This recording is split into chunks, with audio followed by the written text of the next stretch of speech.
We are so pleased right now to welcome in via Skype from Alexandria, Virginia, the chairman of the Virginia GOP, John Whitbeck. John, we thank you very much for your time, Mr. Chairman, as you are checking in with us. And apparently you have quite a race going on in the Old Dominion. Is this what you expected? Mr. Chairman, can you hear me? No question about it. Go ahead, sir. Yeah, no question about it. I mean, it's really close. I mean, some of the larger counties in Northern Virginia where a lot of elections are decided are still not in yet. We're getting reports from all over the Commonwealth that things are close. And I tell you, the turnout has been amazing. We're very excited about the enthusiasm Republicans have in Virginia. Mr. Chairman, we are so glad to have you. And also joining us via Skype from the Commonwealth is Newsmax chief political columnist and White House correspondent John Gizzi. Brother Gizzi, I have been hearing from a lot of folks who work up on the Hill that they are just imbued with the establishment, and they think that in a sense tonight in Northern Virginia it is the establishment's last stand in the person of Marco Rubio. Have you heard that from the Hill and elsewhere? I really haven't, JB, and as a matter of fact, I'm speaking to you from the Republican Party of Virginia's media center in Alexandria, where Chairman Whitbeck is as well.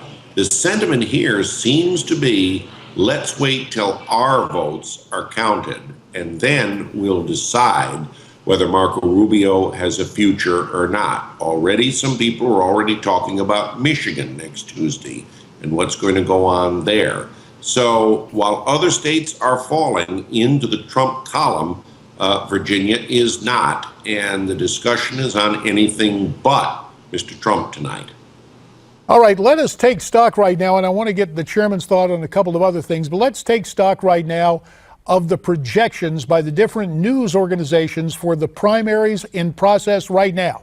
And with the polls closing from the Eastern to the Central time zones, we can tell you that Donald Trump has been projected to win Georgia with its 76 Republican delegates, then Alabama and Tennessee. It almost sounds like the Southeastern Conference, but for a little geographical diversity, we go to the Northeast and Massachusetts. So one thing you can say about Trump, at least based on these early results, he is popular around the country. It's amazing that Donald Trump has taken the South away from Ted Cruz.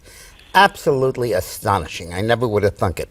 It's incredible. It's a tremendous demonstration of power and reach and the saliency of his message. It's unbelievable. Let me turn to Chairman Whitbeck there in Virginia.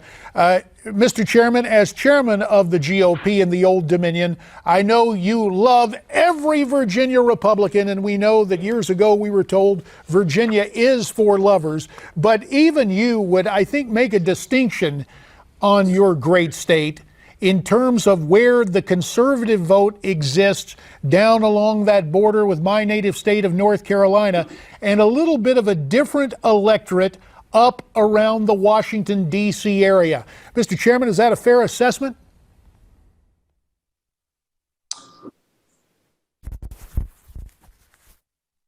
You know, you're exactly right. We have such a different state. I mean, there's so many areas. You know, Virginia Beach is a major area that we're watching tonight. It's totally different than Roanoke, which is another area that we're watching, the western, southwestern part of the state.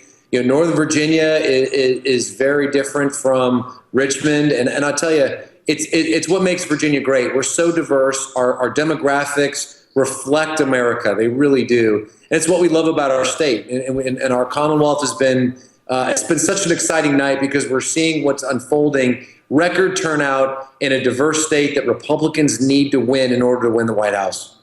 And Scotty Nell Hughes, as a lady who hails from Tennessee, as you join us there from Newsmax Washington, I imagine you're pretty pleased with what's going on in the volunteer state tonight. I am, but that's one thing, JD, that we haven't really discussed yet, is you have to do the math in this. It's not enough just to win. Majority of states tonight have some sort of threshold. Now, Georgia, it looks like all three candidates are going to get some part of the proportion of the 50 delegates. No, it's 76 delegates. Tennessee, you have to have a 20% threshold. I bet that not all three of the top three contenders get a piece of that pie. So as these numbers are coming in, it's important to say, number one, who won, because that looks good. But you also want to make sure that you're over that threshold. The state that I'm looking at right now is Alabama. I want to see that. Going into it, it only looked like Mr. Trump was going to be above the 20% threshold that was needed. It will be interesting to see what happens. John Gizzi, as Scotty Nell Hughes is relaying what has to happen with the delegates. Yes. Let me ask you this, because there is yet renewed talk of a brokered convention of some leaders in the party, particularly up on Capitol Hill, taking aim rhetorically at Donald Trump. In your estimation, what is the likelihood of JD, you're not coming in. Okay, well, we'll try to get back to you on that, and let me turn to Dick Morris with the same question. A brokered convention. Well, first there's a threshold.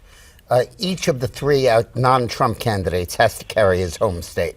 If Kasich loses Ohio, he's out. He's even said he'd drop out. If Rubio loses Florida, he's down 18 points. He's going to be out. And if Cruz loses Texas in an hour, he's going to be out. But if you posit that Cruz wins Texas, then you have a two-way race going down to the wire.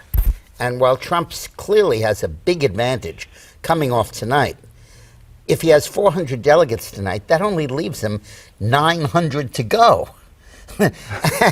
And he has a big advantage over Cruz. Cruz would have 1,100 to go, a minor advantage. And at some point, momentum becomes not a factor. What becomes the factor is delegate votes. And you can't, at the moment, really predict that. All you can say is, will you live to fight again another day? The way you win a nomination is everybody else dies. And dies an electoral death, yeah. Yes. And if Cruz wins Texas, he won't die. If Rubio loses Florida, he will die. If Kasich loses Ohio, he will be out of it. At that point, you then have Sanders against Clinton with a big edge. Trump against Cruz with Trump with a big edge. But with plenty of time. Now, of course, Trump isn't under FBI investigation, so we don't know what shoes could drop in that race. But Hillary is. And it is way too early to say this is over. Scotty, whether they're impatient or not. All right, fair enough. Well, before we bring back Ms. Hughes, let me turn to our good friend John Gizzi. I believe we've reestablished contact. And John, my question for you had to do with the possibility, it's again being mentioned in the press, of a brokered convention. Do you believe there are party leaders and leaders on Capitol Hill in an effort to stop Donald Trump who would try to put forth the scenario of a brokered convention this summer in Cleveland? I'm sure there's people who dream about it. I dream about winning the lottery, JD. But the fact is that under the present rules, a brokered convention or even an open convention is almost out of the question. Most of the delegates are going to be pledged from primaries to vote for a candidate on the first ballot. In addition, as was said earlier, one and perhaps two candidates will drop out of the race. Delegates released from their commitment will line up with another. By the time the convention rolls around this summer, everything will be worked. And the idea of a convention that is wired, stacked, rigged, and packed, where delegates act like individuals, cannot happen unless it goes beyond one ballot. When they're released from all their commitments, that last happened in 1956 for vice president, when Estes Kefauver beat the young Senator Jack Kennedy, 1952 for president, when Adlai Stevenson, who never entered a single primary, was nominated. And that was then, and this is now in two different parties. Let me turn to the chairman of the Virginia GOP, John Whitbeck. Mr. Chairman, what is your personal position on the notion of a brokered convention or a, quote, open convention this summer in Cleveland? Well, you know what? As the leader of the Virginia delegation, I'm very excited about the possibility that this race is not going to be over for a while. I mean, I think that we got to get this right. This is the most important election. We are fighting to save the free world from Hillary Clinton, basically.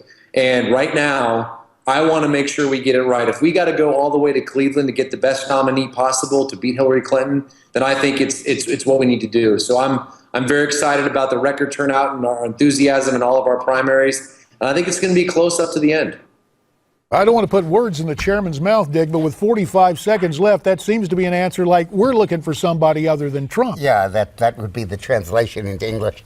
But I think that the problem with a brokered convention, I mean, the possibility of a brokered convention, is advanced by the fact that there are no winner-take-all states. You have 3 of them that are of any size: Ohio, Florida, and at the end of the road, New Jersey. All the other winner-take-all states are like Montana. They're tiny delegations. So everybody's going to continue to get a proportional representation. Now, if some candidates drop out and it's a two-way race, then obviously it won't be brokered. Somebody's going to win, somebody's going to lose. But if it continues as a 4- or 5-way race, it's going to be very hard to see anybody winning a majority on proportional rep. All right, well, our proportion is this. We've just begun our time together from this anchor desk. There is much more to cover. When we return, we'll review the numbers and have further analysis for you as Super Tuesday continues here on Newsmax TV.